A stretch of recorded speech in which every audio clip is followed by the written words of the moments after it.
Welcome to number 1 news. This is Shravani. Congress నాయకురాలు ప్రియాంక గాంధీ తొలిసారి లోక్సభలో అడుగుపెట్టారు.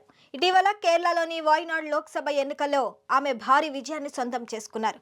నేడు ఎంపీగా ప్రమాణ స్వీకారం చేశారు.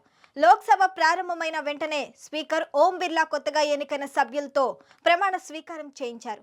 రాజ్యాంగ ప్రతిని చేతబూని ప్రియాంక గాంధీ ప్రమాణ స్వీకారం చేశారు.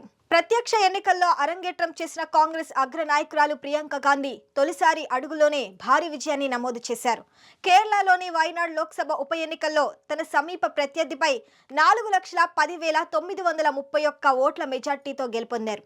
ఈ ఏడాది సార్వత్రిక ఎన్నికల్లో ఇదే స్థానంలో తన సోదరుడు రాహుల్ గాంధీ తన ప్రత్యర్థిపై 3.64 లక్షల ఓట్ల మెజార్టీతో గెలుపొందినప్పటికీ ఆ మార్కును ప్రియాంక గాంధీ అధిగమించారు. ఎంపీ హోదాలో లోక్సభలోకి అడుగుపెట్టారు. ప్రమాణ స్వీకారం సమయంలో లోక్సభ సభ్యురాలిగా ఎన్నికైన ప్రియాంక గాంధీ చట్టం ద్వారా స్థాపించబడిన భారత రాజ్యాంగంపై నిజమైన విశ్వాసం, విధేయతను కలిగి ఉంటారని గంభీరంగా ధృవీకరిస్తున్నట్లు వెల్లడించారు.